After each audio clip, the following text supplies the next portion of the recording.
Hi friends, welcome to my YouTube channel. இன்னைக்கான match நாளைக்கான match last match 69th match and Punjab versus SRH. நம்ம இந்த ரெண்டு மேட்ச்க்கான ரிவ்யூவையும் ஒரே வீடியோவில் பார்த்துருவோம். இப்போ ஃபர்ஸ்ட் மேட்ச் யார் யாருக்கு பார்த்தோம் அப்படின்னா பஞ்சாப் அண்ட் விசஸ் எஸ்ஆர்ஹெச். இந்த மேட்ச் எதுக்கு நடக்குதுன்னே தெரில, ஏன்னா பஞ்சாப் ஆல்ரெடி பிளே ஆஃப் ஆகிற சான்ஸ் இல்லை. ஸோ எஸ்ஆர்ஹெச் ஓரளவுக்கு தேர்ட் பிளேஸில் இருக்காங்க. இன்னைக்கு மேட்ச்சில் சிஎஸ்கே வின் பண்ணி தேர்ட் வந்தால் கூட நாளைக்கும் அதே எஸ்ஆர்ஹெச் வின் பண்ணால் திரும்பி சிஎஸ்கே ஃபோர்த் பிளேஸ் வரதுக்கான சான்ஸ் இருக்குது. ஸோ இன்றைக்கி மேட்ச் சிஎஸ்கே வின் பண்ணுமா ஆர்சிபி வின் பண்ணுமாங்கிறது டவுட்டாக தான் இருக்குது. அதுவே ஒரு ப்ரெஷரில் போயிட்டுருக்கோம். ஸோ நெக்ஸ்ட் மேட்ச் நாளைக்கான மேட்ச் 69 மேட்ச் நம்ம ப்ரெடிக்ஷன் பார்த்துருவோம். நாளைக்கான மேட்ச் நம்ம எங்கன்னு பார்த்தோம் அப்படின்னா ராஜீவ்காந்தி நேஷனல் ஸ்டேடியம். எப்போதுமே டே மேட்ச்ங்க. டே மேட்ச் பொறுத்தவரைக்கும் பிச் ரிப்போர்ட்ஸ் நிறையா மாறும். ஸோ அது அந்த மாதிரி பார்க்கும்போது இது வந்து ஒரு பேட்டிங் பிச். எல்லாருக்கும் நம்ம சொல்ல வேண்டிய ராஜீவ்காந்தி ஸ்டேடியம் ஹைதராபாத்தில் வந்து சொல்ல வேண்டிய அடித்தாலே 250 அந்த மாதிரி தான் போயிட்டுருக்கு. ஸோ அந்த மாதிரி ஒரு பேட்டிங் பிச். அது மாதிரி இந்த பிச்சை பொறுத்தவரையும் ஒரு ஸ்பின்னுக்கான ஒரு நல்ல ஸ்பின்னுக்கு ஆப்டான பிச். ஸோ ஸ்பின்னர்ஸ் அதிகமான விக்கெட் எடுக்க சான்சஸ் இருக்குது. ஸோ அந்த மாதிரி ஸ்பின்னர்ஸ் ஃபோக்கஸ் பண்ணிவிடுங்க. ஃபஸ்ட்டு பவுல் பண்ணுறவங்க ஸ்பின்னர்ஸை வந்து ஃபோக்கஸ் பண்ணிவிடுங்க. Next playing head recent and form and head பார்த்தோம் அப்படின்னா லாஸ்ட்டு 5 மேட்சஸ் பார்க்கும்போது எஸ்ஆர்ஹெச் 2 மேட்ச் தோற்றுருக்காங்க. லாஸ்ட் மேட்ச் ஜிடியோட மழை பெஞ்சதால் நடக்கலை. பஞ்சாப்பும் அதே மாதிரி 3 மேட்ச் ஜெயிச்சிருக்காங்க, 2 மேட்ச் நடக்கலை, 2 மேட்ச் தோற்றுருக்காங்க. பிளேயிங் ஹெட் பார்க்கும்போது 21 மேட்ச் இவங்க மொத்தம் விளையாண்டுருக்காங்க. இதில் வந்து 14 மேட்ச் எஸ்ஆர்ஹெச் வின் பண்ணியிருக்காங்க, 7 மேட்ச் பஞ்சாப் வின் பண்ணியிருக்காங்க. ஸோ இந்த மேட்சும் எஸ்ஆர்ஹெச் வின் பண்ணுற சான்ஸ் அதிகமாக இருக்குது. ஏன்னா இப்போ ஹைதராபாத்தை பொறுத்தவரையும் பஞ்சாபோட வின் பண்ணுற சான்ஸ் அதிகமாக இருக்குது. பஞ்சாபோட எஸ்ஆர்ஹெச்சோட பிளேயிங் லெவன் பார்த்துருவோம். எஸ்ஆர்ஹெச் பிளேயிங் லெவன் பார்க்கும்போது நம்ம பார்த்தோன்னா டிராவிஸ் ஹெட், அபிஷேக் சர்மா அதே தான், எந்த சேஞ்சஸும் இல்லை. இதில் முக்கியமாக யார் விளையாட மாட்டாங்க அப்படின்னு சொல்லும்போது பார்த்தோம் அப்படின்னா டிராவிஸ் ஹெட் ஊருக்கு போகிறது அவுட் ஆகிறத சான்சஸ் இருக்குது. எல்லா மேட்சும் விளையாடுவாருன்னு கேட்டால் கண்டிப்பாக கிடையாது. ஸோ இந்த மேட்ச்சில் அவுட் ஆகிறத சான்சஸ் இருக்குது. அதே மாதிரி ஃபஸ்ட்டாக பவுல் பண்ணுறப்ப நடராஜன், கொஞ்சம் இந்த இதில் வந்து மிஸ்டேக் ஆகிருக்கு, நடராஜன் சூஸ் பண்ணுங்கள். செகண்டாக பவுல் பண்ணுறப்ப புவனேஷ்குமார் சூஸ் பண்ணுங்கள். அதே மாதிரி உடன்கட் சூஸ் பண்ணுங்கள். இந்த மாதிரி சூஸ் பண்ணும்போது டிஃப்ரெண்ட்டாக சூஸ் பண்ணும்போது தான் உங்களுக்கு வந்து அதிகமான கிராண்ட் லீக் வின்றது சான்ஸ் அதிகமாக இருக்கும். இல்லை அந்த டாப் ஆர்டரில் இந்த 2 பேர் மட்டுமே விளையாடுறதுக்கு சான்ஸ் அதிகமாக இருக்குது. அந்த மாதிரி சூஸ் பண்ணுங்கள். இல்லை நீங்கள் செகண்டாக பேட் பண்ணுறாங்க அப்படின்னா இந்த 2 பேருமே அவுட். சேசிங்கை பொறுத்தவரையும் இந்த கொஞ்சம் வீக்காக தான் இருக்காங்க. So Nitish Reddy and Carlsen அவங்க 2 பேரையும் சூஸ் பண்ணுங்கள். கேப்டன் வைஸ் கேப்டனுக்கு சூஸிங் பார்த்தீங்கன்னா நிதிஷ் ரெட்டி, கால்சன் அந்த மாதிரி சூஸ் பண்ணுங்கள். பவுலிங் பார்த்தீங்கன்னா சபாஸ் அகமது அவர் சூஸ் பண்ணுங்கள். அது பேட் கமின்ஸ், நடராஜன், அவ்வளோதான். இந்த ஆப்ஷன் சூஸ் பண்ணுங்கள். இதுலேயே மொத்தம் 5 பேர் வந்துட்டாங்க. 8:4 ரேஷியோ அந்த மாதிரி 3 அந்த ரேஷியோவில் சூஸ் பண்ணுங்கள். டீம் நீங்கள் போடுறீங்க அப்படின்னா செகண்டாக பேட் பண்ணுற போகிறவங்க 8:3 அந்த ரேஷியோவில் சூஸ் பண்ணுங்கள். ஃபஸ்ட்டு பேட் பண்ணுறவங்க மேக்ஸிமம் 4 பிளேயர்ஸ் மட்டுமே வந்து டீம் ஃபுல்லாக வின் பண்ணுறது சான்ஸ் அதிகமாக இருக்குது. ஸோ அந்த மாதிரி போடுங்க. அதுக்கப்புறம் பஞ்சாபோட பிளேயிங் பார்த்தோம்னா ஜானி பிரிஸ்டோ அவர் ஊருக்கு போயிட்டாரு, சாம் கரனும் ஊருக்கு போயிட்டாரு, லிவிங்ஸ்டன் ஊருக்கு போயிட்டாரு. இது மாதிரி 3 டாப் ஆர்டரில் ஒரு 3 பிளேயர்ஸுமே போயிட்டாங்க. ஸோ நாளைக்கு சிகர்தவான் வந்து விளையாண்டே ஆகணுங்கிற மாதிரி தான் இருப்பா. இன்ஜுரி ஆகலாம் விளையாண்டே ஆகணும். அதர்வைஸ் ட்ரைடு நாளைக்கு வந்து ஓப்பனிங் இறங்கிறதுக்கான சான்சஸ் இருக்குது. இல்லை அப்படி இல்லைன்னா பிரபு சிம்ரன் வருவார். அந்த மாதிரி பார்க்கும்போது இப்போ அது இல்லை அப்படின்னா ஜிதேஷ் சர்மா, இவங்க 3 பேரில் ஒரு ஆள் வரதுக்கான சான்சஸ் அதிகமாக இருக்குது. ஸோ யார் ஓப்பனிங் இறங்குவாங்கன்னு சொல்ல முடியாது. ஏன்னா இப்போ ஜெயிச்சாலும் பிரயோஜனம் இல்லைங்கிற மாதிரி விளையாடுறதால யார் வேணால் ஓப்பனிங் இறக்குவாங்க. அந்த மாதிரி தான் இந்த டீம் வந்து விளையாடுவாங்க. மேக்ஸிமம் பிரபு சிம்ரன், ஜிதேஷ் சர்மா சிகர் தவான் வரல அப்படின்னா பிரபு சிம்ரன், ஜிதேஷ் சர்மா வரதுக்கான சான்சஸ் இருக்குது. ரிசில் ராவ், சசாங்க் சிங் இவங்க 2 பேரும் 1-1 வந்து விளையாடுவாங்க. இவங்கள்ட்டேருந்து பார்த்தீங்கன்னா எப்படியும் ஒரு 70 to 60 ரன்ஸ் அது அடிக்கிறதுக்கான சான்சஸ் இருக்குது. செகண்டாக பேட் பண்ணுறாங்க அப்படின்னா 70% 60 ரன்ஸ்க்கு மேலே அடிக்கிறதுக்கான சான்சஸ் இருக்குது. சிவம் துபே இவர் புதுசாக வந்திருக்காரு, நம்ம கேள்விப்பட்டிருப்போம். ஆனால் அந்தளவுக்கு பர்ஃபார்மன்ஸ் இருக்கான்னு கேட்டால் கம்மி தாங்க. அதுக்கப்புறம் அக்ஷர் பட்டேல், நீ வந்து வைஸ் கேப்டன் எலிஜிபிளான ஒரு பர்சன். ஸோ எல்லா மேட்ச்லையும் நல்லா விளையாடுறாரு ஹர்ஷல் பட்டேல். ஸோ அவர் ஃபர்ஸ்ட் பிக்காக சூஸ் பண்ணுங்கள். ராகுல் சாகர் சொல்ல வேண்டியதில்லை, அதுவும் நல்ல பவுலிங் அண்ட் நல்ல ஸ்பின்னர். அந்த மாதிரி சூஸ் பண்ணும்போது நல்ல ஒரு இதாக இருக்கார். ஸோ அவரையும் சூஸ் பண்ணுங்கள். இதில் அதுக்கப்புறம் அசிங்கர் Rabada and Arshdeep Singh update பார்க்கும்போது இதில் வந்து யார் சூஸ் பண்ணலாம்னு பார்த்தா ஹர்ஷ்தீப் சிங் சூஸ் பண்ணுங்கள். ஸோ அசிங்கர் ஸ்கிப் பண்ணுங்கள். அதுவும் பிளேயர் ஸ்டேட்டஸ் பார்த்தோம் அப்படின்னா Shashank Singh, Jonny Bairstow, Sam Curran இந்த 2 பேருமே ஊருக்கு போயிட்டாங்க. ஸோ இவங்க 2 பேருமே விளையாடுறதுக்கான சான்சஸ் கம்மி அப்படிங்கும்போது இந்த மூணு பேர் தான் நீங்கள் வந்து மஸ்ட் பிக்காக சூஸ் பண்ண வேண்டியது. அதேமாதிரி இங்கே பாருங்க, Travis Head, Abhishek Sharma 11 match 12 match விளையாண்டுருக்காங்க, 533 ரன்னு. அதே மாதிரி கால்சன் 12 மேட்ச் 339 ரன். இன்னொரு மேட்ச் விளையாண்டுருந்தாரு அப்படின்னா அது மாதிரி எக்ஸஸாக போக சான்சஸ் இருக்கு. இல்லை ஓப்பனிங் வந்தால் ஒரு டிஃப்ரெண்டாக யாராவது சான்சஸ் இருக்குது, அந்த மாதிரி விளையாண்டுருப்பாரு. ஸோ நாளைக்கான கேப்டன் யாருன்னு பார்த்தோம் அப்படின்னா ஹென்ரிக் கிளாசன். செகண்டாக பேட் பண்ணுறப்ப, ஃபர்ஸ்டாக பேட் பண்ணுற ராவிஸ் வருவார், செகண்டாக பேட் பண்ணுறப்ப ஹென்ரிக் கிளாசன் வருவார். வைஸ் கேப்டன் பிக் பொறுத்தவரையும் அக்சர் பட்டேல் வரதுக்கான சான்சஸ் இருக்குது, அது அப்படி இல்லைன்னா சசாங் சிங் வரதுக்கான சான்சஸ் இருக்குது. ஸோ மேக்ஸிமம் அப்படி சூஸ் பண்ணுங்கள். மேக்ஸிமம் இந்த வெனியூ பொறுத்தவரையும் ராஜீவ் ஸ்டேடியம் பொறுத்தவரையும் பவுலர்ஸ் ஃபோக்கஸ் பண்ணுங்கள். பவுலர்ஸ் ஒரு டாப் ஆர்டர் பேட்ஸ்மேன், நல்ல பேட்ஸ்மேன் ஒரு 4 பேர் எடுத்துட்டீங்க அப்படின்னா பவுலர்ஸ் ஒரு 5 பேர் பிக் பண்ணுங்கள். அந்த மாதிரி ஒரு டீம் போடுங்க, அப்போ தான் நீங்கள் மேக்ஸிமம் டீம் வின் பண்ணுற சான்சஸ் இருக்குது. So okay, next captain vice captain பார்ப்போம். கேப்டன் வைஸ் கேப்டன் பார்க்கும்போது ராகுல் சகர். இங்கே பாருங்க 2 பவுலர்ஸ் இருப்பாங்க. இவரும் டபுள் ஆப்ஷன், இவரும் ஒரு பவுலர், அது மாதிரி இவரும் ஒரு ஆல்ரவுண்டர். இந்த மாதிரி ஆப்ஷன் உள்ள இந்த இதில் வந்து என்ன ஒரு ப்ளஸ் பாயிண்ட் அப்படி எஸ்ஆர்ச்சியில் வந்து இவங்க 2 பேரும் கேப்டனாக போகிறதா என்ன ப்ளஸ் பாயிண்ட் அப்படின்னா, ராகுல் சகர் பொறுத்தவரையும் பவுலர் மட்டும் தான் பண்ணுவார், சசாங் சிங் பொறுத்தவரையும் பேட்டிங் மட்டும் தான் பண்ணுவார். இவர் பொறுத்தவரையும் batting and bowling, keeping and batting, அந்த மாதிரி 2 ஆப்ஷன் உள்ளவங்க. ஸோ இந்த மாதிரி போடும்போது நீங்கள் அதிகமான ஜிஎல் வின் பண்ணுற சான்சஸ் இருக்குது. ஸோ நெக்ஸ்ட் மேட்ச் நம்ம யாருக்கும் பார்த்தோம் அப்படின்னா, நெக்ஸ்ட் மேட்ச் வந்து எப்பயும் போல தாங்க RR and KKR. So important மேட்ச்னு சொல்ல முடியாது, லாஸ்ட் மேட்ச், ஐபிஎல்லோட 17th மேட்ச். இந்த மேட்ச்க்கு அப்புறம் நாளைக்கு ஒன் டே ஒரு நாள் கேப் இருக்குது. ஸோ அதுக்கப்புறம் யார் குவாலிஃபயர் 1-2 அந்த மாதிரி பிரிப்பாங்க. அதில் யார் 1-1 வருவாங்க அப்படிங்கிறது தெரியாது. ஸோ அந்த மாதிரி தான் நடக்கும், பார்ப்போம். அதுக்கப்புறம் இந்த டேபிள் பாயிண்ட் பார்க்க வரையும் கேகேஆர் ஃபர்ஸ்ட்ல இருக்காங்க, எல்லா மேட்சுமே விளையாண்டு ஃபர்ஸ்ட்ல இருக்காங்க. எஸ்ஆர்ஹெச் 3rd பிளேஸ்ல இருக்காங்க. அதுக்கப்புறம் சிஎஸ்கே 4th பிளேஸ். இன்னைக்கு மேட்ச் என்ன ஆகும் அப்படிங்கிறது தெரில, அந்த மாதிரி ஒரு இதில் போயிட்டு இருக்கு. ஸோ நாளைக்கு நடக்கிற மேட்ச்ல இவங்க 2 பேரும் பேட்டிங் பண்றாங்க. ஸோ ஜெயிச்சா கூட முன்ன பின்ன ஒரு ஆள் முன்ன பின்ன அது மாதிரி தான் சான்சஸ் இருக்கு, தவிர எந்த ஒரு சேஞ்சஸும் இருக்காது. ஸோ நாளைக்கு ஒருவேளை பஞ்சாப் ஜெயிச்சாங்க அப்படின்னா, ஆர்சிபி ஓரளவு உள்ள வந்துட்டாங்க அப்படின்னா கூட சான்சஸ் கம்மி தான். பட் வரதுக்கான சான்சஸ் இருக்கான்னு கேட்டால் ஆர்சிபி பொறுத்தவரையும் 387. So 200 point different. So 18 over ஜெயிச்சா மட்டும் தான் உள்ளே வரலாம், அப்படிதான் இருக்கும். சேசிங் சூஸ் பண்ணுறாங்க அப்படிங்கிற பட்சத்தில் சிஎஸ்கே சேசிங் சூஸ் பண்ணுறாங்க அப்படின்னா செகண்டாக பவுல் பண்ணுறாங்க, மேக்ஸிமம் வின் பண்ணுறாங்க அந்த கிரவுண்டில், அப்படிங்கிற மாதிரி தான் மேட்ச் போயிட்டுருக்கு. ஸோ ரைன்னால கூட மேட்ச் ஸ்டாப் ஆகாத சான்சஸ் அதிகமாக இருக்குது, அந்த மாதிரியும் போகலாம். இந்த மாதிரி பார்க்குறப்போ ஒரு டிஃப்ரென்ஷியலாக பிக் பண்ணும் போது தான் நமக்கு மேட்சஸ் இதாகும். அதுக்கப்புறம் இந்த மேட்ச் எங்கே நடக்குது தான் பரஸ்பரா கிரிக்கெட் ஸ்டேடியம். ஆல்ரெடி ஒரு மேட்ச் நடந்திருக்கு, நமக்கு அப்பயே சொல்லியிருந்தோம். ஃபர்ஸ்ட் பேட் பண்ணுறவங்க மேக்ஸிமம் 4 பேர் சூஸ் பண்ணுங்க அப்படின்னு சொல்லியிருந்தோம். ஸோ இன்னைக்கு மேட்ச்ல வந்து மழை பெஞ்சு சிஎஸ்கே கூட வின் பண்ணுறதுக்கான சான்ஸ் அதிகமாக இருக்கு. அப்படிங்கும்போது ஃபர்ஸ்ட் பேட் பண்ணவங்களை சூஸ் பண்ணுங்க.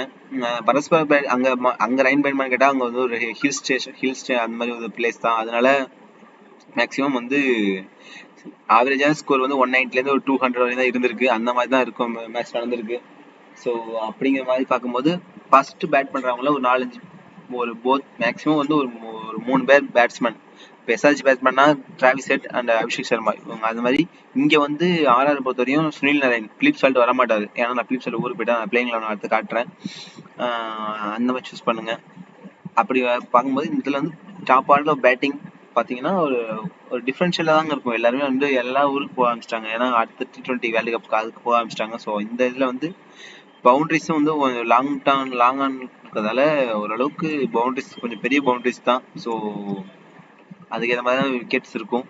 ஒரு 5 மேக்ஸிமம் 2 டீம்லையுமே 5 விக்கெட்ஸ் இருக்கு, 6 விக்கெட்ஸ் இருக்கிறது சான்சஸ் அதிகமாக இருக்கு. எஸ் அந்த மாதிரி தான் இருக்கும். 6 பக்கம் கேகேஆர் நடக்கிற மேட்ச்ல ஆர்ஆர் பிளேயிங் பார்த்துருவோம். ஆர்ஆர் பிளேயிங் பார்த்தோம்னா ஜோஸ் பட்லர் இந்த மேட்ச் விளையாட மாட்டார், ஏன்னா அவர் ஊருக்கு போயிட்டாரு, அவ்வளோதான்.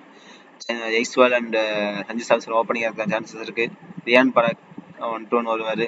அதுக்கப்புறம் ரோமன் பவுல் வராரு, ஹெட்மயர் ஊருக்கு போயிட்டாரு, அவ்வளோதான், அதுக்கு வரமாட்டாரு. இந்த இடத்துல வந்து ரவிச்சந்திரன் அஸ்வின் வரதுக்கு சான்சஸ் அதிகமாக இருக்கு. ஸோ இந்த இடத்துல ஓப்பனிங் வரவங்க மேக்ஸிமம் லாஸ்ட் மேட்ச் பார்த்துருப்போம், சஞ்சு சாம்சன் கேப்டன் வந்திருப்பாரு, ரியான் பராக் நல்லா விளையாண்டுருப்பாரு. அதே மாதிரி ரியான் பராக் சஞ்சு சாம்சன் 2 பேருமே நல்லா விளையாண்டுருப்பாங்க, அந்த மாதிரி தான் ஒரு மேட்ச் நடந்தது. ஸோ இந்த மேட்ச்லயும் அதே மாதிரி நடக்குமான்னு கேட்டா, ஃபர்ஸ்டா பேட் பண்றாங்க அப்படின்னா கண்டிப்பா சஞ்சு சாம்சன் கேப்டனா போடுங்க. செகண்டா பேட் பண்றாங்க அப்படின்னா ரியான் பராக கேப்டனா போடுங்க. அந்த மாதிரி நடக்கும். ஸோ ஒரு ஜெய்ஸ்வாலுக்கு ஒரு ஆப்ஷன் ஓப்பனிங் வந்து இறங்குறதால கண்டிப்பா சீக்கிரம் விக்கெட் ஆகுது சான்சஸ் இருக்கு. ஜோஸ் பட்லர் இல்ல, அதனால கண்டிப்பா இவர் வந்து ஒரு ஓப்பனிங் இறங்கினா கூட ஒரு ஒரு பார்ட்னர்ஷிப் இல்லாததால கண்டிப்பா அவுட் ஆஃப் சான்சஸ் அதிகமா இருக்கு. சஞ்சு சாம்சன் அண்ட் ரியான் பராக் கண்டிப்பா மஸ்ட் பிக்கா இருப்பாங்க. கேப்டன் வைஸ் கேப்டன் கண்டிப்பா ரொம்ப இம்பார்ட்டன்ட் பிளேயர்ஸ் இருக்குங்க. அதுக்கப்புறம் பவுலர்ஸ்ல யாருன்னு பார்த்தோம் அப்படின்னா சந்தீப் சர்மா அண்ட் ஆவேஷ் கான், இந்த ஒரு 3 பிளேயர்ஸ் சூஸ் பண்ணுங்க. இவங்க 3 பேரும் கண்டிப்பா ஒரு விக்கெட், ஆளுக்கு 2 விக்கெட் சான்ஸ் அதிகமா இருக்கும் போது அதான் சொன்னாங்க. ஓவரால் சொன்னோம் 5 விக்கெட் சான்ஸ் இருக்கு அப்படின்னா சந்தீப் சர்மா 2 விக்கெட் எடுப்பாரு, ஆவேஷ் கான் 2 விக்கெட் எடுப்பாரு, அஸ்வின் ஒரு விக்கெட் எடுக்கிற சான்ஸ் இருக்கு. இன்னும் அஸ்வினை பொறுத்தவரையும் 2 ஆப்ஷன் இருக்கு, பேட்டிங் அண்ட் பவுலிங் ஆப்ஷன் இருக்கு. ஸோ ரியான் பராக்கும் அதே மாதிரி தான் பேட்டிங் அண்ட் பவுலிங் ஆப்ஷன் இருக்கு. ஸோ கேப்டனா ட்ரை பண்ணுங்க. ரியான் பராக் பொறுத்தவரையும் செகண்டா பேட் பண்றாரு அப்படின்னா கண்டிப்பா ரியான் பராக கேப்டனா போட்டுருங்க. எந்த ஆப்ஷனும் மாத்தாதீங்க. எத்தனை டீம் போட்டாலும் ரியான் பராக் கேப்டனா போட்டுருவாங்க. அப்படி இல்ல உங்களுக்கு வேற ஆப்ஷன் சேஸ் பண்ணணும் அப்படின்னா நீங்க வந்து சஞ்சு சாம்சன் கேப்டனா ட்ரை பண்ணி பாருங்க. இல்ல ஒரு மேட்ச்ல வந்து ஜெய்ஸ்வால் கேப்டன் ட்ரை பண்ணி பாருங்க. அதுக்கப்புறம் கொல்கத்தா நைட் ரைடர்ஸ் பிளேயர்லாம் பார்த்துருவோம். சுனில் நாராயண் இந்த வாட்டி பிலிப் சால்ட் இல்ல. ஸோ பிலிப் சால்ட் இல்லாதால அந்த பார்ட்னர்ஷிப் இருக்குமான்னு கேட்டா டவுட் தான். ஸோ ஆர்ஆர் ஜெயிக்கிறதுக்கான சான்சஸ் அதிகமா இருக்கு. ஏன்னா ஒரு பார்ட்னர்ஷிப் திடீர்னு கொலாப்ஸ் ஆகுது அப்படின்னாலே நிறைய சேஞ்சஸ் வரதுக்கான சான்சஸ் அதிகமா இருக்கு. ஸோ ஆராய்ச்சிக்கு சான்ஸ் தான் அதிகமா இங்க இருக்கு. சுனில் நாராயண் கேப்டனா வர்றது எல்லா பாசிபிலிட்டியும் அவருக்கு இருக்கு. ஸோ அதுக்கப்புறம் ஸ்ரேயஸ் ஐயர் இந்த மேட்ச் பொறுத்தவரையும் அவர் விளையாடுவாருன்னு கேட்டா சான்சஸ் கம்மி தாங்க. ஸோ அவர் ஸ்கிப் பண்றேன். ரிங்கு சிங் ஒரு மஸ்ட் பிக், நிதிஷ் ராணா அவரும் ஒரு மஸ்ட் பிக்கா இருப்பார். ரகுவன்ஷ் சிங் 50-50 சான்ஸ் தாங்க. அதுக்கப்புறம் அமன்தீப் சிங் ஒரு 50-50 சான்ஸ், அவனை ஸ்கிப் பண்றேன். ஆண்ட்ரூ ரசல், ஸோ இவங்க 2 பேருமே ஒரே கண்ட்ரிங்கிறதால போகாம வெயிட் பண்றாங்களா இல்லை என்னன்னு தெரியல. ஸோ 2 பேரும் மஸ்ட் பிக் பண்ணுங்க. ஆண்ட்ரூ ரசல் வந்தார் அப்படின்னா Sunil Narayan and Andrew Russell, இல்ல சுனில் நாராயண் அண்ட் ரியான் பராக், இல்ல Andrew Russell and Sanju Samson, இப்படி ஒரு 4 பேர் வச்சு ஒரு மேட்ச் பிக் பண்ணுங்க. நிதிஷ் ராணா, வெங்கடேஷ் ஐயர், இவங்க 2 பேர்ல வந்து 2 பேருக்குமே ஒரு ஆப்ஷன் இருக்கு அப்படின்னா வெங்கடேஷ் ஐயர் ஆல்ரவுண்டர் தான், அவரும் அவர் பேட்டிங் மட்டும் தான் பண்ணிட்டு இருக்காரு. ஸோ இந்த வெனியூல விக்கெட் எடுப்பாருன்னு கேட்டா கண்டிப்பா நிதிஷ் ராணா ஒரு சான்ஸ் கம்மி தான். அதுக்கப்புறம் வருண் சக்கரவர்த்தி, வைபவ் வராரா, மிச்சல் ஸ்டாக் இதுலயும் எடுத்து எதுக்கு 20 கோடி கொடுத்து வாங்கினாங்கன்னு தெரியல. அந்த மாதிரி தான் போயிட்டு இருக்கு. ஒரே ஒரு மேட்ச் தான் விளையாண்டுருக்காரு. இந்த பிளேஸ்ல இந்த மேட்ச் இந்த வெனியூல விளையாடுவாரான்னு கேட்டா ஒரு 50-50 சான்ஸ் தான். அவ்வளவு இந்த மேட்ச் முடிஞ்சுட்டா ஒரு ஊருக்கு கிளம்ப வேண்டியதுதான். அந்த மாதிரி ஒரு இதுல உட்காந்துருக்காரு. ஸோ பார்ப்போம். லாஸ்ட் மேட்ச் ஒருவேளை ஃபைனல் வந்தா அதுல விளையாடுவாரான்னு தெரியல. அந்த மாதிரி போயிட்டு இருக்கு. ஸோ வருண் சக்கரவர்த்தி அவர் பிக் பண்ணுங்க, மஸ்ட் பிக்கா இருப்பாரு. அதுக்கப்புறம் பிளேயர் ஸ்டாட்ஸ் அண்ட் லீக் பார்த்துருவோம். இந்த மேட்ச்ல வந்து ஜோஸ் பட்லர் இல்ல, ஜோஸ் பட்லர் ஊருக்கு போயிட்டாரு, அவ்வளவுதான். அதுக்கப்புறம் அவர் திரும்பி வரமாட்டாரு. இங்க வந்து பிலிப் சால்ட் போயிட்டாரு, அதுவும் வரமாட்டாரு. So Riyan Parag, Sanju Samson captain vice captain eligible. Avesh Khan சொன்னோம், அதே மாதிரி வந்திருக்காரா. இங்க வந்து சுனில் நாராயண் வந்திருக்காரு, அதே மாதிரி ஸ்ரேயஸ் ஐயர், வருண் சக்கரவர்த்தி, நிதிஷ் ராணா, இந்த மாதிரி ஒரு 4 பேர். இதுலயே வந்து 8 பேர் உங்களுக்கு மஸ்ட் பிக்கா வந்துருவாங்க. இவங்க மஸ்ட் பிக் ஆனதுக்கு அப்புறம் மிச்சம் இருக்கவங்க வந்து பாத்தீங்கன்னா இவங்க இப்போ ரியான் பராக் பார்த்தா ஒரு 90% இருப்பாரு, சுனில் பார்த்தா ஒரு 90% இருப்பாரு, சஞ்சு சாம்சன் 90% இருப்பாரு, ஸ்ரேயஸ் ஐயர் 80% இருப்பாரு, வருண் சக்கரவர்த்தி 50% இருப்பாரு, நிதிஷ் ராணா 50% இருப்பாரு. அதே மாதிரி இங்க ஆஸ்திரேலியா கண்டிப்பா 70 to 60% இருப்பாரு, ஆவேஷ் கான் 60% இருப்பாரு. இந்த மாதிரி 4 பேர் வந்து ஒரு 60 to 79 அந்த பக்கம். மிச்சம் இருக்க நீங்க எல்லாருமே வந்து 0 to 20% இந்த உங்களுக்கு சூஸ் பண்ணுங்க. இப்போ இதுல வந்து 90% பாத்தீங்கன்னா இந்த 4 பேர் வந்துருவாங்க. 1 2 3 பேர் இருக்காங்க. ஸோ ரசூல் சேர்த்தாலும் 4 பேர் வந்துருவாங்க, ஆண்ட்ரூ ரசூல் சேர்த்தாலும் 4 பேர் வந்துருவாங்க. அப்படிங்கிற பட்சத்துல மிச்சம் இருக்கவங்க எல்லாருமே பாத்தீங்கன்னா 60 to 70 அந்த 20 to 70 ரேஞ்சில இருப்பாங்க. அதுக்கப்புறம் நீங்க சூஸ் பண்ண வேண்டிய ஆள் யாருன்னு பாத்தீங்கன்னா 0 to 20% அவங்களும் சூஸ் பண்ணுங்க. So next head to head பார்த்துருவோம். ஹெட் டு ஹெட்டை பொறுத்தவரையும் ஆர்ஆர் லாஸ்டா நடந்த 4 மேட்சுமே தோத்துட்டு வராங்க. அதுக்கப்புறம் கேகேஆர் அன்னைக்கு மழை பெஞ்சதால மேட்ச் விளையாடல. ஸோ பாயிண்ட் டேபிள் பொறுத்தவரையும் ஃபர்ஸ்ட்ல இருக்காங்க. இந்த மேட்ச்ல வந்து கண்டிப்பா ஆர்ஆர் வின் பண்ணுறதுக்கான சான்ஸ் தான் அதிகமா இருக்குங்க. ஸோ ஆர்ஆர் டேபிள் வைஸ் பார்த்தாலும் ஃபர்ஸ்ட்ல தான் போறாங்க, ஒன்றும் டிஃபரன்ஸ் இருக்காது. 2 பேருமே 14 மேட்ச் வின் பண்ணிருக்காங்க. அந்த 29 மேட்ச் நடந்திருக்கு மொத்தமா. ஸோ 2 பேருமே 14 மேட்ச் நடந்திருக்காங்க. ஒரு மேட்ச் மட்டும் நோ ரிசல்ட், அதான் மழை பெஞ்சதால ஸ்டாப் பண்ணிருக்காங்க. So next one captain and vice captain பார்த்தோம் அப்படின்னா ஜெய்ஸ்வால் அண்ட் ரியான் பராக். அதே மாதிரி இங்க வந்து பார்த்தோம்னா சுனில் நாராயண், ஆண்ட்ரூ ரசல், இவங்களை சூஸ் பண்ணுங்க. மஸ்ட் பிக்கா வந்து பார்த்தோம் அப்படின்னா நீங்க ஒரு மேட்ச் ஸ்கிப் பண்றீங்க அப்படின்னா ஜெய்ஸ்வால் அண்ட் ரியான் பராக் அந்த மாதிரி பிக் பண்ணுங்க. இங்கே வந்து ஆவேஷ் கான் பிக் பண்ணுங்க. ஒரு டிஃப்ரென்ஷியல் பிக்காக பிக் பண்ணும்போது தான் நம்மளுக்கு வந்து ஒரு டிஃப்ரென்ஸ் ஐடியா கிடைக்கும். அந்த மாதிரி பிக் பண்ணுங்க. அதுக்கப்புறம் ஒரு ஸ்டாட் சொல்கிறேன். இங்கே பாருங்க, பாயிண்ட் டேபிளை பொறுத்தவரையும் இங்கே பஞ்சாப் SRH இந்த மேட்ச் நம்ம ஆல்ரெடி ப்ரிடிக் பண்ணிட்டோம். ஸோ சொல்கிற ஒரு எக்ஸாம்பிள் சொல்கிறேன். இவங்களும் 13 மேட்ச் விளையாண்டுருக்காங்க, இவங்களும் 13 மேட்ச் விளையாண்டுருக்காங்க. 13 இப்படி பார்க்கும்போது இந்த இதில் வந்து எத்தனை வின் பண்ணியிருக்காங்கன்னு பார்த்தோம் அப்படின்னா இவங்க 7, இவங்க 5, 2 மேட்ச் லாஸ் ஆகிட்டாங்க. இப்போ வின் பண்ண விட 6வது பிளேஸ் இங்கே தான் வருவாங்க, இந்த இடத்துல வருவாங்க, 6வது பிளேஸ்க்கு வருவாங்க. அப்படிதான் ஒரு டிஃப்ரென்ஸாக வந்தால் கூட 6 மேட்ச் வச்சா கூட இந்த இடத்துல வருவாங்க, இல்லை 7வது பிளேஸ்க்கு வரதுக்கான சான்சஸ் இருக்குது. RCB ஜெயிச்சு மேலே போனால் கூட 350 பாயிண்ட் வித்தியாசம் ஜெயிச்சு உள்ளே போவாங்கன்னு கேட்டால் கிடையாது. 5வது பிளேஸ் வேணால் வரலாம், 6வது பிளேஸ் போவாங்களான்னு கேட்டால் கிடையாது. இப்போ பஞ்சாப் ஜெயிச்சா கூட 7வது பிளேஸ்க்கு வருவாங்களாங்கிறத 4th பிளேஸ் போவாங்களான்னு கேட்டால் சான்ஸ் கம்மி தான். ஸோ இந்த இதில் வந்து சிஎஸ்கே SRH பார்க்கும்போது சிஎஸ்கே 4th பிளேஸ் இருக்கிறதா சான்ஸ் தாங்க இருக்குது. குவாலிஃபயர் 1 மேட்ச் விளையாடுவாங்கன்னு கேட்டால் கம்மி தான், சான்ஸ் கம்மி தான். ஸோ யார் குவாலிஃபயர் 1 மேட்ச் விளையாடுவாங்கன்னு பார்த்தா SRH RR விளையாடுறதா சான்ஸ் தான் ஃபர்ஸ்ட் இருக்குது.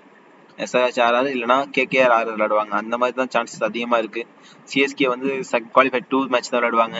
ஸோ டிஃப்ரென்ஷியலாக RR பொறுத்தவரையும் லாஸ்ட் மேட்ச்சில் தோத்துட்டு வராங்க, KKR அதிகமாக எல்லா மேட்சும் ஜெயிச்சுட்டு வராங்க. நீங்கள் வந்து இங்கே டேபிள் பாருங்கள், RR 4 மேட்ச், லாஸ்ட் மேட்ச் நடந்தது ஜிடியோட நடந்ததுன்னா ஜிடி கூட அவங்களும் அப்பயும் ஜெயிச்சிருப்பாங்க, அந்த மாதிரி ஆயிருக்கும். இவங்கள பாருங்க அப்படியே ஆப்போசிட், 4 மேட்ச் லாஸு, 1 மேட்ச் வின்னு, அந்த மாதிரி போயிட்டு இருக்கு. ஏன்னா அவ்வளோதான், டீம் ஒரு கொலாப்ஷன் ஆயிட்டுனாலே அதுக்கப்புறம் டீம் வந்து ஒரு டிஃப்ரென்ஸ் ஆகிட்டு போயிட்டே இருக்கும். நேற்று மேட்ச் எம்ஐ லக்னோ பார்த்தோம், எம்ஐ மேக் லக்னோ சொன்னேன், அதே மாதிரி தான் ரோஹித் சர்மா எடுங்க அப்படின்னு சொன்னேன். நீங்கள் எடுத்துருந்தீங்கன்னா நிக்கோலஸ் புரன் அதே மாதிரி நம்ம ஃபோக்கஸ் பண்ணி சொன்னோம். கண்டிப்பாக இந்த இதில் வந்து நிக்கோலஸ் புரன் இல்லை ரோஹித் சர்மா நீங்கள் எடுத்திருந்தாலே கண்டிப்பாக ஒரு கிராண்ட் லீக் எல்லாருமே ஃபோக்கஸ் பண்ணுறது என்னன்னா கிராண்ட் லீக் வின் பண்ணணும், 1.5 கோடி அடிக்கணும், இல்லை 2 கோடி அடிக்கணும், அப்படி தான் ஃபோக்கஸ் பண்ணுறோம். ஸோ 20-30 பேர்லாம் என்ன டீம் போட்டிருக்காங்க, ஒரு 100வது பிளேயர் என்ன டீம் போட்டிருக்காங்க, ஒரு 500 பிளேயர் என்ன டீம் போட்டிருக்காங்க. உங்களுக்கு நீங்கள் ஒரு 10 லட்சம் இருக்கீங்க அப்படின்னா 1 லட்சம் உள்ளவங்க என்ன டீம் போட்டிருக்காங்க, அந்த மாதிரி பாருங்க. ஏன்னா அப்படி போடும்போது தான் உங்களுக்கு கிராண்ட் லீக் வின் பண்ண சான்சஸ் இருக்கு. நீங்க எல்லாருமே வந்து ஒரு கிராண்ட் லீக் வின் பண்ண கேட்டால் கிடையாது, சான்ஸ் கம்மி தான். ஸோ ஒரு டீம் நீங்க ஒரு 2 டீம் போடுறீங்க அப்படின்னா 100 நீங்க இன்னைக்கு மேட்ச் முடிஞ்சதுக்கு அப்புறம் நாளைக்கு மேட்ச் ப்ரெடிக்ட் பண்ணி பாருங்க. எத்தனை பேர் வந்து ஒரு 100வது பிளேஸ்ல இருக்காங்க, எத்தனை பேர் 200வது பிளேஸ்ல இருக்காங்க, எத்தனை பேர் 300வது பிளேஸ்ல இருக்காங்க, எத்தனை பேர் 1000 பிளேஸ்ல இருக்காங்க. இப்போ 1 லேக்ல எத்தனை பேர் இருக்காங்க அப்படின்னு நீங்க செக் பண்ணி பாருங்க, அவங்க என்ன டீம் போட்டிருக்காங்கன்னு பாருங்க. ஸோ அப்படி பார்க்கும்போது தான் நீங்க இப்போ நீங்க எது வந்து ஸ்கேமா இல்லைனாலும் நீங்க கண்டுபிடிக்க முடியும். அந்த மாதிரி பார்க்கும்போது உங்களுக்கு வந்து ஒரு குறைஞ்சது எத்தனை பேர் வந்து டிஃப்ரெண்டா பிக் பண்ணிருக்காங்கன்னு உங்களுக்கு ஐடியா கிடைக்கும். நம்ம எப்பயும் போல நம்ம வந்து ஒரு ட்ரிக் பண்றோம் அப்படின்னு சொல்லிட்டு இப்போ என் வீடியோ பாக்குறீங்க அப்படின்னா நானே இந்த மாதிரி டீம் போடுவான்னு கேட்டால் கண்டிப்பா சான்ஸ் கம்மி தான். ஸோ ஒரு 1 ஆர் 2 பிளேஸ் நான் சேஞ்ச் பண்ணி போடுவேன். அந்த மாதிரி போடுற போது ஒரு டிஃப்ரெண்டா இருக்கும். ஸோ அப்படிதான் நான் போடுவேன். அதே மாதிரி நீங்களும் போடுங்க. அப்பதான் உங்களுக்கு வந்து ஒரு கிராண்ட் லீக் வின் பண்ணலாம் கூட உங்களுக்கு அட்லீஸ்ட் ஒரு 2nd 3rd பிளேஸ் போறதுக்கான சான்சஸ் அதிகமா இருக்கும். எல்லாருமே வந்து மேக்ஸிமம் பார்த்தீங்கன்னா 90% உள்ளவங்க வந்து ஒரு 8 பேர் சூஸ் பண்ணிடுவோம், இல்லை 6 பேர் சூஸ் பண்ணிடுவோம். அப்படி சூஸ் பண்றப்ப கிராண்ட் லீக் வின் பண்ணுவோமான்னு கேட்டா கண்டிப்பா கிடையாது. ஏன்னா எல்லாருமே அப்படி சூஸ் பண்ணிட்டோம் அப்படின்னா யாரு கிராண்ட் லீக் வின் பண்ணுவாங்க கேட்டா யாருமே சூஸ் பண்ணாம 0% சூஸ் பண்றாங்களா, பிக் பண்ணிருக்காங்களா, அவங்க தான் அதிகமான கிராண்ட் லீக் வின் பண்ண சான்ஸ் அதிகமா இருக்கும். ஸோ அந்த மாதிரி மேட்ச் முடிஞ்சிடும். ஸோ நீங்க மேக்ஸிமம் சூஸ் பண்றப்ப 1 ஆர் 2 பிளேஸ் சூஸ் பண்றீங்க, இல்லை டிஃப்ரெண்டா சூஸ் பண்றீங்க அப்படின்னா 90%ல ஒரு 4 பேர் சூஸ் பண்ணுங்க. ஒரு 0 to 20% ஒரு 3 பேர் சூஸ் பண்ணுங்க. அதுக்கப்புறம் 20 to 70ல ஒரு 4 பேர் சூஸ் பண்ணுங்க. ஸோ இப்படி பார்க்கும்போது ஒரு 11 பேர் வருவாங்க. டாப் ஆர்டர்ல நீங்க நாளைக்கு SRH அந்த பஞ்சாப் மேட்ச் பார்த்த வரையும் டாப் ஆர்டர்ல நீங்க வந்து ஒரு 3 பேர் மஸ்ட் பிக்கா இருக்குங்க. SRH ஃபர்ஸ்ட் பேட் பண்றாங்க அப்படின்னா டாப் ஆர்டர்ல 4 பேர் கூட நீங்க சூஸ் பண்ணாலே போதும். Travis Head, Abhishek Sharma, Nitish Reddy and Klaasen 4 பேர் சூஸ் பண்ணுங்க. பவுலர்ஸ்க்கு வந்து நீங்க அதுக்கப்புறம் சூஸ் பண்றது உங்களோட விருப்பம். அதே மாதிரி அங்க வந்து பஞ்சாப் பார்த்திலும் டாப் ஆர்டர் பவுலிங் சூஸ் பண்றீங்களான்னு பவுலிங்ல ஒரு 5 பேர் எடுங்க. பவுலிங்கோட 5 பேர் எடுத்துருங்க. அதே மாதிரி SRHல வந்து பவுலிங்ல 4 பேர், இதுல 4 பேர் எடுத்துருக்கீங்க, பவுலர்ல ஒரு 3 பேர். அங்க வந்து ஃபுல் அண்ட் ஃபுல் பவுலர் மட்டும், பேட்ஸ்மேன் யாருமே பண்ண மாட்டாங்க அப்படிங்கிற மாதிரி ஒரு டீம் போடுங்க. மேக்ஸிமம் SRH ஜெயிக்குங்கிற மாதிரி டீம் போடுங்க. அதே மாதிரி பஞ்சாப் ஜெயிக்குங்கிற மாதிரி இன்னொரு டீம் போடுங்க. ஏன்னா பஞ்சாப் பொறுத்தவரை அவுட் ஆக போறோம் அப்படிங்கிற மைண்ட் செட்ல விளையாண்டாங்களே, அவங்க ஜெயிக்கிறாங்க. இன்னொன்னு என்னன்னா சாம் கரன் ஒரு கேப்டன் இல்லை, அதுக்கப்புறம் ஒரு நல்ல ஒரு பேட்டிங் ஆர்டர் கொடுக்கும்போது பார்த்தீங்கன்னா ஜானி பிரிஸ்டோ அவரும் இல்லை, லிவிங்ஸ்டன். இந்த மாதிரி டாப் ஆர்டரில் ஒரு மூணு பேர் கொலாப்ஸ் ஆயிட்டாங்களே டீம் வந்து ஒரு மாதிரி டிஸ்டர்ப் ஆயிடுவாங்க. அந்த மாதிரி இருக்கும்போது ஒரு டீம் ஜெயிக்குமான்னு கேட்டால் ரொம்ப கம்மி. அப்படிதான் மேட்ச் போக சான்சஸ் இருக்கு. அதுக்கப்புறமா இந்த ஆர்ஆர் மேட்ச்லயும் அப்படித்தான் நடக்கும். ஆர்ஆர் அந்த கேகேஆர் மேட்ச்ல இந்த புது வென்யூ இந்த எப்பவுமே இயர்லி 2 மேட்ச் தான் நடக்குது. இங்க லாஸ்ட் மேட்ச் பார்த்துருப்போம், ஒரு டிஃப்ரெண்டான மேட்ச் நடந்திருக்கும். ஸோ பஞ்சாப் ஆர்ஆர் லாஸ் ஆயிருப்பாங்க. அப்படிங்கிற பட்சத்துல ஒரு இதே மாதிரி நடக்குமான்னு கேட்டா கண்டிப்பா ஒரு இவங்க 2 பேர்ல யார் வின் பண்ணாலும் நம்மளுக்கு வந்து யார் வின் பண்ணாலும் ஒரு டிஃப்ரெண்டா ஆக போகுது. இந்த சான்ஸ் இந்த டேபிள் இருக்காது. அப்படிதான் மேட்ச் இருக்கும். கேகேஆர்ல ஆர்ஆர் அப்படி 2 பேரும் மேட்ச் நடக்குது அப்படின்னா இவங்க 2 பேரும் ஃபர்ஸ்ட் அண்ட் 1 and 2 அப்படிதான் வருவாங்க, தவிர டிஃப்ரெண்டா எதுவும் ஆகாது. அப்படிதான் மேட்ச் இருக்கும். ஸோ டிஃப்ரெண்டா நீங்க மேட்ச் பிளேயர் சூஸ் பண்ணுங்க. ஸோ அதுக்கப்புறம் இங்க வந்து பவுலர்ஸ் இம்பார்ட்டன்டா சூஸ் பண்ணணும் அப்படின்னு பார்க்கும்போது பவுலர்ஸ் பொறுத்தவரைக்கும் நம்ம பவுலர்ஸ்ல தான் ஃபோக்கஸ் பண்ணணுங்க. ஏன்னா கேப்டன் வைஸ் கேப்டன் நம்ம மேக்ஸிமம் ஓரளவு ப்ரிடிக்ட் பண்ணி நம்ம சொல்லிடுறோம், இப்போ இவங்க தான் வருவாங்க அப்படின்னு எல்லாருமே ஓரளவுக்கு கேப்டன் வைஸ் கேப்டன் பிக் பண்ணிடுறோம். பவுலர்ஸை பொறுத்தவரையும் அந்த ஆல்ரவுண்டர்ஸ் அது அவங்க தான் வந்து அந்த டீமே வந்து மேக்ஸிமம் மேல கொண்டு போறாங்க. அவங்க ஒரு 100 பாயிண்ட் பவுலர்ஸ் பத்தி 2 விக்கெட் 3 விக்கெட் திடீர்னு எடுக்கிறாங்களா அப்படிங்கிற போது அவங்க தான் அதிகமான பாயிண்ட்ஸ் மேல கொண்டு போறாங்க. ஒரு டீம் பொறுத்தவரையும் பவுலர்ஸ் அதிகமா விக்கெட் எடுத்துட்டாங்க அப்படின்னா அவங்க வந்து திடீர்னு மேல வந்துடுறாங்க. எல்லா டீமும் நீங்க எந்த விளையாண்ட எல்லா டீமும் எடுத்து பாருங்க, 1 or 2 மேட்ச் மட்டும்தான் கேப்டன் வைஸ் கேப்டன் வந்து மேக்ஸிமம் பவுலர்ஸ் இல்லாம வந்து ஒரு 2-3 பவுலர்ஸ் சூஸ் பண்ணிருப்பாங்க. இல்ல அப்படின்னா ஒன் சைடா டீம் போட்டிருப்பாங்க. அந்த மாதிரி தான் இருக்கும். அப்போ வந்து பவுலர்ஸ் வந்து அதிகமா ஃபோக்கஸ் பண்ணி எடுத்துருப்பாங்க. ஸோ இந்த வென்யூ பொறுத்தவரையும் நீங்க பவுலர்ஸ் அதிகமா சூஸ் பண்ணுங்க. மேக்ஸிமம் 5 பவுலர் சூஸ் பண்ணுங்க. இப்போ எஸ்ஆர்ஹெச் பொறுத்தவரையும் ஒரு 3 பேர் அண்ட் பஞ்சாப் பொறுத்தவரையும் 3 பேர் அந்த மாதிரி சூஸ் பண்ணுங்க. இங்கே ஆர்ஆர் பொறுத்தவரையும் ஆர்ஆர்ல ஒரு 3 பேர் பவுலர் சூஸ் பண்ணுங்க. இங்கே கேகேஆர்ல ஒரு 3 பவுலர் சூஸ் பண்ணுங்க. இப்படி 6 பவுலர் சூஸ் பண்ணும்போது மிச்சம் 5 பேர் பேட்ஸ்மேன் ஆல்ரவுண்ட் கலந்து மிக்ஸ் பண்ணி போடுங்க. ஏன்னா விக்கெட் கீப்பிங்கை பொறுத்தவரைக்கும் கால்சன் வந்துருவாரு. ஸோ அவர் ஒரு பேட்ஸ்மேன் எலிஜிபிள் ஆயிடுவாரு. அந்த மாதிரி ஆப்ஷன் வந்துருவாரு. சஞ்சு சாம்சன் அவரும் விக்கெட் கீப்பிங் வந்துருவாரு. 2 பேரும் விக்கெட் கீப்பிங் வந்துருவாங்க. அந்த மாதிரி டபுள் ஆப்ஷன் வரும்போது சஞ்சு சாம்சன் மட்டும் தான் இப்போதைக்கு அங்க இருக்காரு. வேற யாருமே டபுள் ஆப்ஷன் இல்ல. ஏன்னா பட்லர் ஊருக்கு போயிட்டாரு, அவ்வளவுதான். ஸோ அப்படிங்கிற பட்சத்துல இங்க பார்க்கும்போது நம்மளுக்கு வந்து கால்சன் சஞ்சு சாம்சன் 2 பேரும் அசிஸ்ட் பிக்கா இருப்பாங்க. ஆல்ரவுண்டர் பார்க்கும் ரியான் பராக் வந்துருவாரு. அதுக்கு பேட்டிங்ல பார்த்து ஜெய்ஸ்வால் மட்டும் தான் இருப்பாரு. ஸோ இந்த மாதிரி மேட்ச்ல இருந்து ஜெய்ஸ்வாலை ஸ்கிப் கூட பண்ணலாங்க. அந்த மாதிரி தான் இருக்கும் சில மேட்சஸ். ஜெய்ஸ்வால் ஸ்கிப் பண்ணா வேற யார் இருப்பான்னு பார்த்தா ரோமன் பவுலர் இருப்பாரு. அந்த இடத்துல பேட்டிங் வேற புதுசா யாரும் இறக்குவாங்கன்னு சொல்ல முடியாது. ஏன்னா திடீர்னு வேற யாரும் இறக்கி ஆகணுங்கிற மாதிரி தான் விளையாடுவாங்க. ஏன்னா 2 ஹெட்மயரும் போயிட்டாரு, ஹெட்மயரும் விளையாடல. ஸோ அந்த இடத்துல வந்து வேற டிஃப்ரெண்டா யாராவது சூஸ் பண்றது சான்ஸ் இருக்கு. ரோமன் பவுல் மட்டும் இருப்பாரு. ஸோ ஒரு மேட்சை ஸ்கிப் பண்ணுங்க. ஒரு மேட்ச்ல ரோமன் பவுல் எடுக்கிறீங்க, ஒரு மேட்ச் ஜெய்ஸ்வால் எடுக்கிறீங்க அப்படின்னா ஒரு மேட்சை ஸ்கிப் பண்ணுங்க. அந்த மாதிரி டீம் போடுங்க. அதே மாதிரி ஒரு மேட்ச்ல வந்து ரசூல் கேப்டன் எடுக்கிறீங்க அப்படின்னா ஒரு மேட்ச்ல வந்து ஸ்கிப் பண்ணுங்க. ரகுவன்சிக்கு ஒரு கேப்டன்சி கொடுங்க, இல்ல வைபவ் கேப்டன் கொடுங்க, இல்ல வருண் சக்கரவர்த்தி கேப்டன் கொடுங்க. லாஸ்ட் எல்லா மேட்ச்லயுமே நீங்க எடுக்காத ஒரு ஆளா இருக்காது யாருன்னு பாத்தீங்கன்னா Mitchell Starc. So Mitchell Starc ஒரு கேப்டன் வைஸ் கேப்டன் கொடுங்க. அதுக்கப்புறம் இங்க வந்து பார்த்தோம் அப்படின்னா நந்தன் பர்கர் அவருக்கு ஒரு கேப்டன் வைஸ் கேப்டன். ஸோ இந்த மாதிரி ஒரு கேப்டன் வைஸ் கேப்டன் இருந்து கொடுங்க. 2 பவுலர்ஸ் சூஸ் பண்ணுங்க. சக்சஸன் இல்ல ஆல்ரவுண்டர் சூஸ் பண்ணுங்க. இப்படி சூஸ் பண்றவங்க மட்டும்தான் நீங்க வந்து கிராண்ட் லீக் வின் பண்ண சான்ஸ் அதிகமா இருக்கு. பவுலர்ஸ் மேக்ஸிமம் 3 விக்கெட்ஸ் எடுக்கும் போது நீங்க கிராண்ட் லீக் வின் பண்ணலாம். அதே மாதிரி ஆல்ரவுண்டர்ஸ் 3 விக்கெட்ஸ் எடுக்கும் போது தான் ஒரு சான்ஸ் அதிகமா கிராண்ட் லீக் வின் பண்ண சான்ஸ் இருக்கு. நெக்ஸ்ட் ஒன் நம்ம பார்த்துட்டோம் ஆல்ரெடி. இதுல மஸ்ட் டாபிக் வந்து ஸ்ரேயஸ் ஐயர் மட்டும் வந்திருக்காரு. வெங்கடேஷ் ஐயர் எந்த மேட்சுமே வரல. ஏதாவது ஒரு மேட்ச் சொல்றாரு. அதுக்கப்புறம் ஜெய்ஸ்வால் இங்க வரவே இல்லை பாருங்க. இந்த மாதிரி 4 பேர் முக்கியமா சூஸ் பண்ணும்போது ஒரு டிஃப்ரெண்டா நீங்க பிக் பண்ணா மட்டும் தான் மாறும். ஆர்ஆர் வின் பண்ணுவாங்களான்னு கேட்டா கண்டிப்பா சான்சஸ் கம்மி. ஸோ பார்க்கலாம் நாளைக்கு என்ன மேட்ச் நடக்கும்னு சொல்ல முடியாது. மழை பெஞ்சு மேட்ச் ஸ்டாப் ஆகிற சான்சஸ் கூட இருக்கு. தேங்க்ஸ் டு வாட்சிங். மறக்காம எல்லாம் சப்ஸ்கிரைப் பண்ணுங்க, ஃபாலோ பண்ணுங்க, சேனல் ஷேர் பண்ணுங்க. ஸோ ஜாப் கிடைக்கிற இந்த வேலை தான் பார்த்துட்டு இருக்கேன். ஸோ மறக்காம எல்லாம் சப்ஸ்கிரைப் பண்ணிக்கோங்க.